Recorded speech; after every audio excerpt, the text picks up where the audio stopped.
All right, we're back for Hotel Conversations 2, and we're going to follow our same model. We're going to talk about three things today.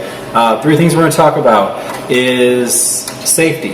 Is it safe to travel right now? Promotions. How do you do it?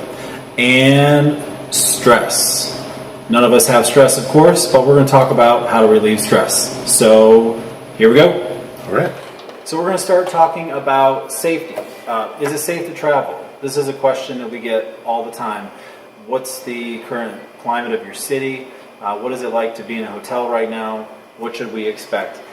You know, I think the biggest thing that's been on my mind is if we don't travel now, we're going to create a challenge in the future where we're going to be afraid. And we can't be afraid. I think that we need to get out there and travel. I personally took my family to 5 major cities just a week ago, and we saw a lot of things, but I felt like it was good for us to get out there and see what was there. And there's risks in everything we do in life. So it's healthy to get out there and spend some time, see folks, and keep our economy moving. I think that that's something that's important to all of us, and it's one way that we can certainly do it is to keep business going. So I'm the sales guy. Of course, you know, that's part of my job. And so I think it'd be better to hear from Dee over here, from boots on the ground. What are you seeing?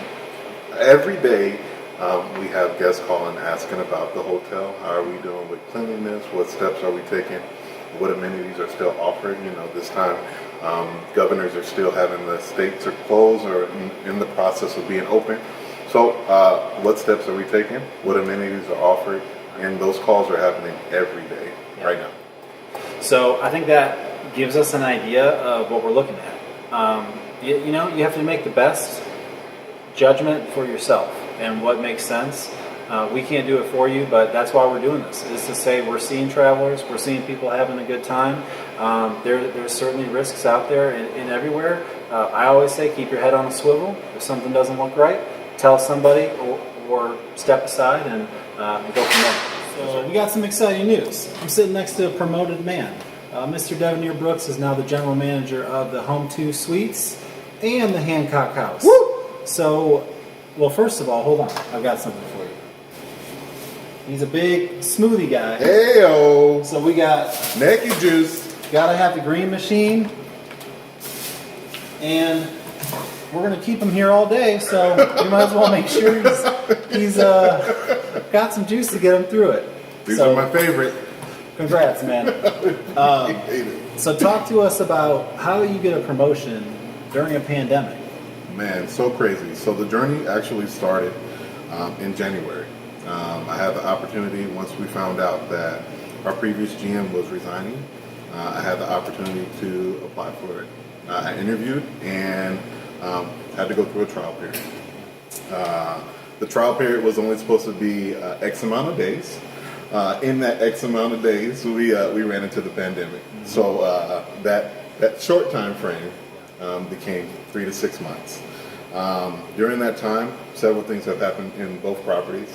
A couple of incidents, but you know, we got through them.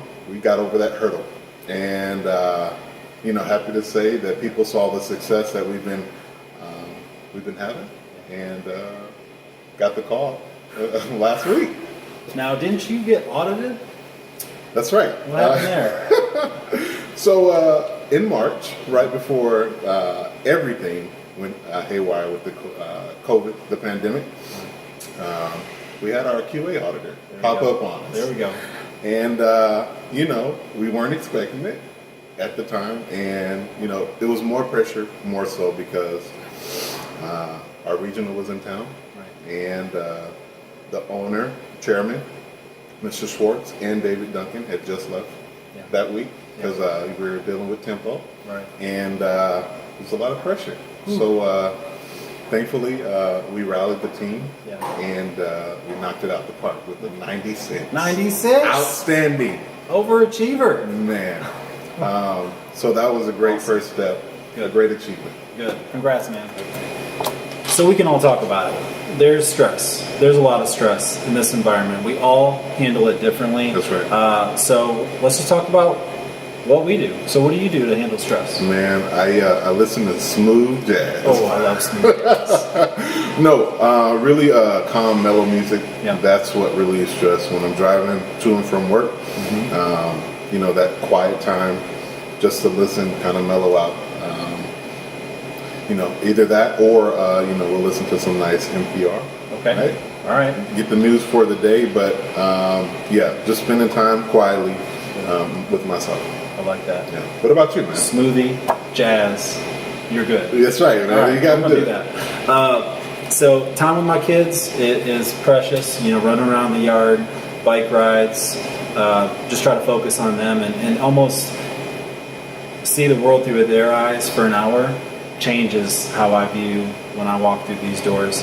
Mountain biking is my thing. If I can get out and get on the trails, it's humbling because I don't go a lot, and so I usually get whooped, and you know, I'll fall off a couple times, and it'll just remind me of the ups and downs, the movement of what we're going through. It's just a cool experience. It's a workout, but it also just kind of grounds me and reminds me that I've got a lot of work to do, and I always feel better after. So, you know, going golfing is 4 hours. I don't have 4 hours anymore. So now I hit a trail for an hour and I feel better. Can you do that in the morning or the afternoon? That's afternoon. That's an afternoon thing. Sure. Yeah. You So don't get the blood flowing in the morning? that's Orange Theory. Orange Theory. That's all. Yeah. That gets some stress out. So Nice. yeah, just balancing it out. I hear that. Okay, so that's it for us. Just keeping it on 3. Just it helps us to even talk through this sometimes. We'd love to hear back from you, but the phone's ringing. We gotta go. Gotta go.